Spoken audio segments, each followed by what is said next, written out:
Shalom. Kembali kita mempelajari firman Tuhan yang terambil dari Yohanes 6 ayat 1 sampai 15. Yohanes 6 ayat 1 sampai 15. Saya beri judul pemberitaan firman Tuhan kali ini, Dia atau Yesus bukan raja. Raja dengan huruf kecil. Dia Yesus bukan raja. Yohanes 6 ayat 1 sampai 15. Yesus memberi makan 5.000 orang. Sesudah itu Yesus berangkat ke seberang Danau Galilea, yaitu Danau Tiberias. Orang banyak berbondong-bondong mengikuti Dia karena mereka melihat mujizat-mujizat penyembuhan yang diadakannya terhadap orang-orang sakit. Dan Yesus naik ke atas gunung dan duduk di situ dengan murid-muridnya. Dan Paskah, hari raya orang Yahudi, sudah dekat. Ketika Yesus memandang sekelilingnya dan melihat bahwa orang banyak berbondong-bondong datang kepadanya, berkatalah Ia kepada Filipus, "Di manakah kita akan membeli roti supaya mereka ini dapat makan?" Hal itu dikatakannya untuk mencobai Dia, sebab Ia sendiri tahu apa yang hendak dilakukannya. Jawab Filipus kepadanya, "Roti seharga 200 dinar tidak akan cukup untuk mereka ini, sekalipun masing-masing mendapat sepotong sekecil saja." Seorang dari murid-muridnya, yaitu Andreas, saudara Simon Petrus, berkata kepadanya, "Di sini ada seorang anak yang mempunyai 5 roti jelai dan 2 ikan. Tetapi apakah artinya itu untuk orang sebanyak ini?" Kata Yesus, "Suruhlah orang-orang itu duduk. Adapun di tempat itu banyak rumput." Maka duduklah orang-orang itu, kira-kira 5.000 laki-laki banyaknya. Lalu Yesus mengambil roti itu, mengucap syukur dan membagi-bagikannya kepada mereka yang duduk di situ. Demikian juga dibuatnya dengan ikan-ikan itu, sebanyak yang mereka kehendaki. Dan setelah mereka kenyang, Ia berkata kepada murid-muridnya, "Kumpulkanlah potongan-potongan yang lebih, supaya tidak ada yang terbuang."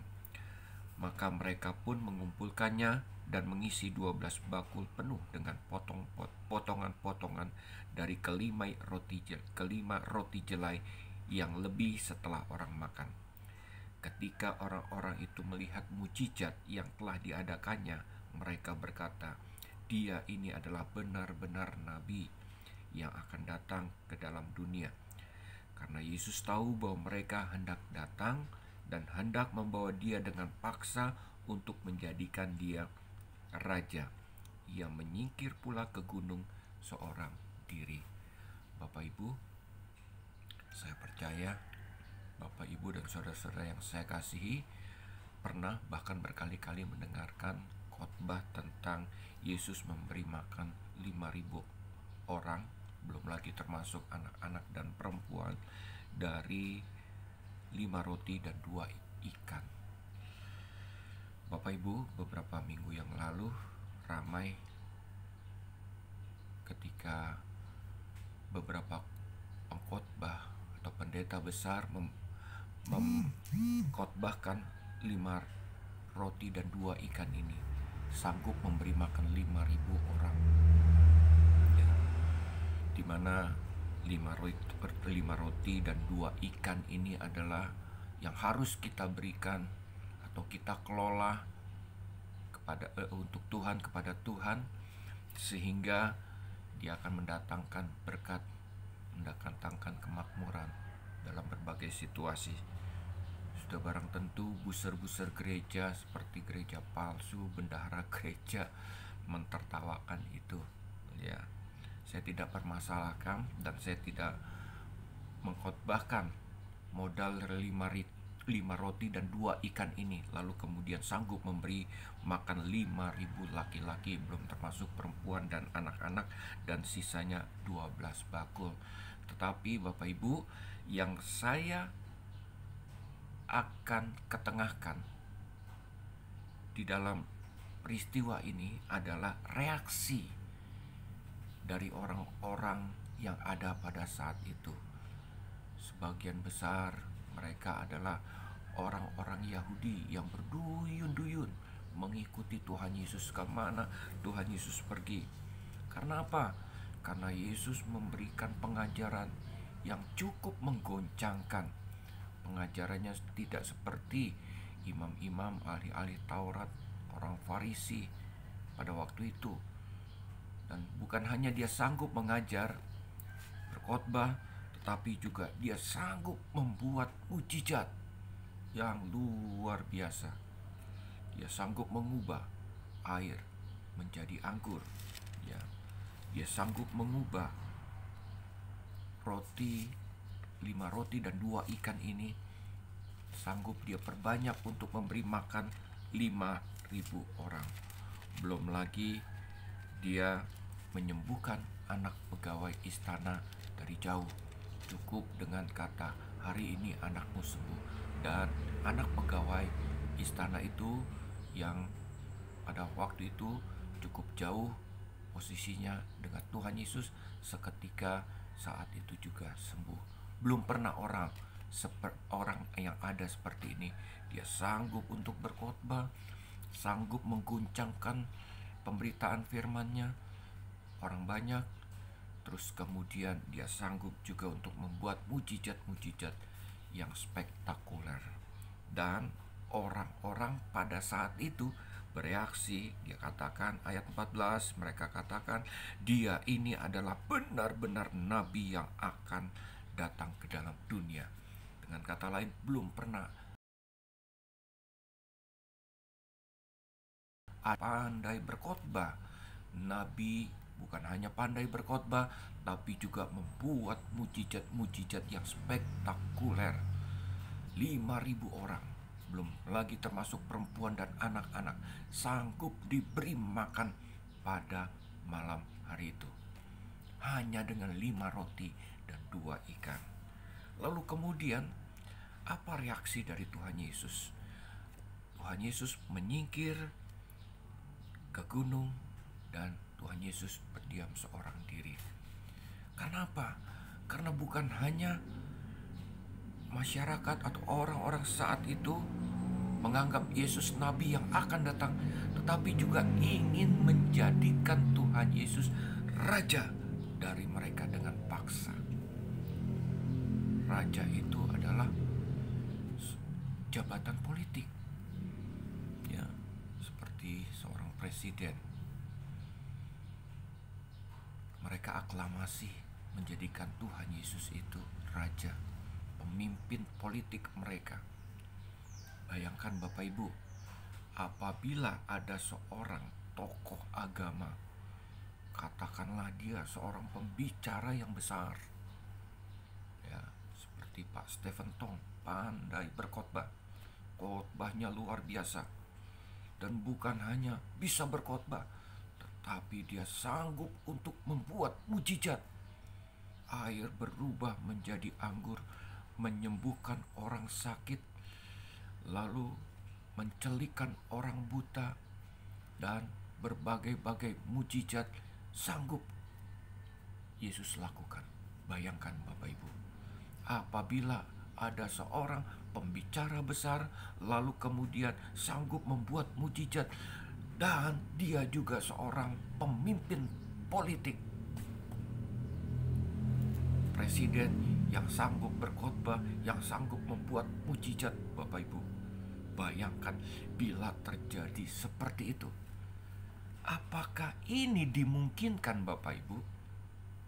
Kalau menurut saya tidak akan mungkin. Bisa saja terjadi, tetapi sudah barang tentu pemimpin politik itu, raja itu, presiden itu tidak sanggup menjalankan pemerintahan dengan baik. Karena apa? Sebagai seorang raja, sebagai seorang presiden, pemimpin politik, dia harus berlaku adil sesuai dengan hukum yang berlaku. Yang salah harus dihukum. Katakanlah mereka yang membunuh, merampok harus dihukum penjara, bahkan bisa dihukum mati. Itu dia sebagai seorang tokoh politik, pemimpin negara, seorang raja, seorang presiden. Dia harus adil, menjalankan hukuman sesuai dengan hukum yang berlaku.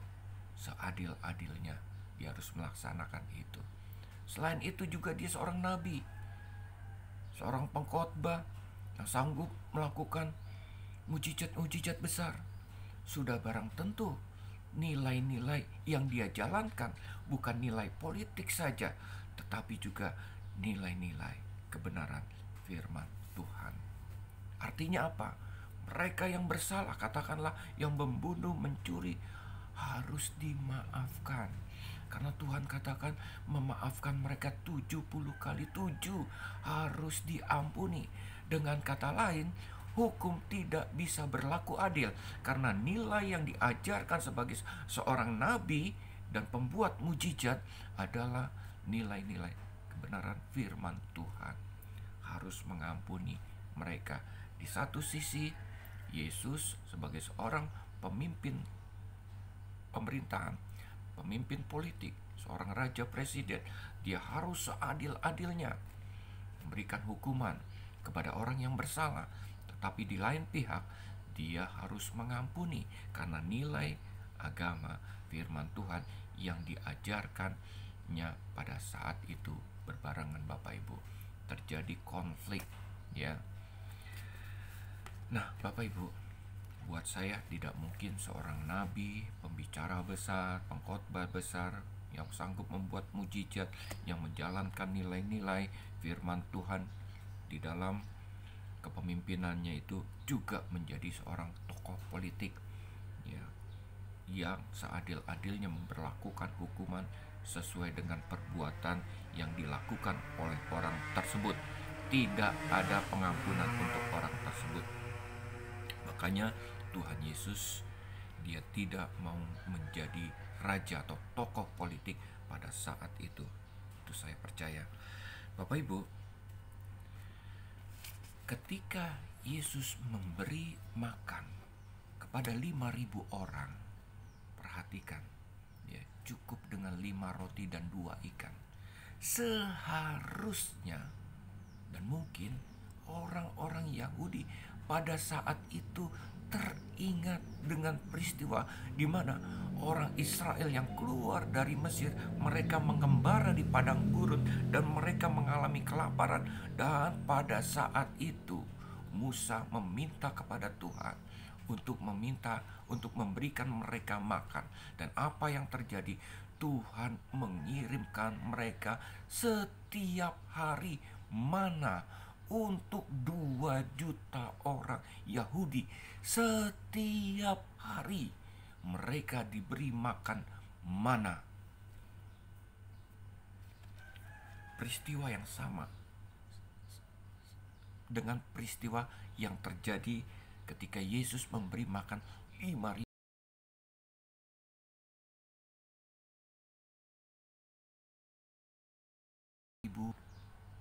makan, bahkan sampai berkelimpahan.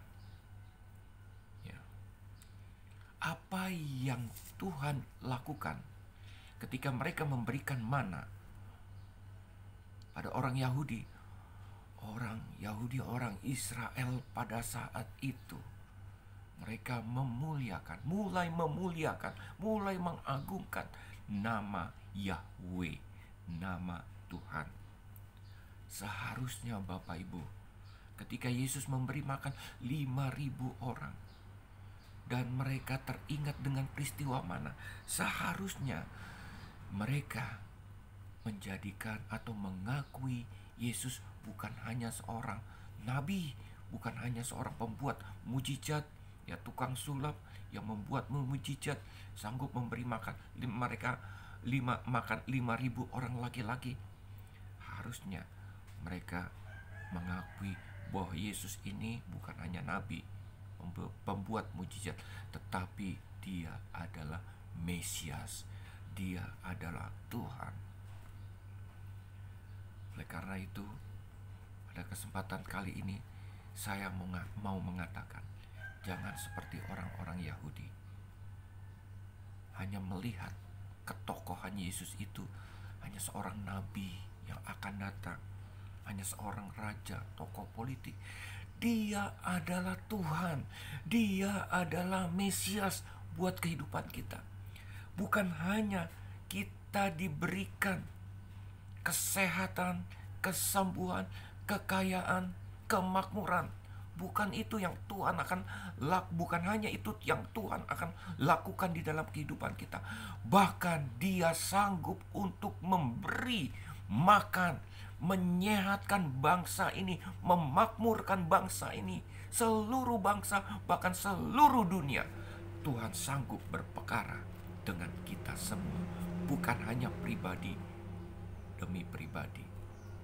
Karena Yesus adalah Tuhan, Dia adalah Raja atas segala bangsa. Dia adalah Mesias, Juru Selamat kita. Tuhan memberkati. Shalom.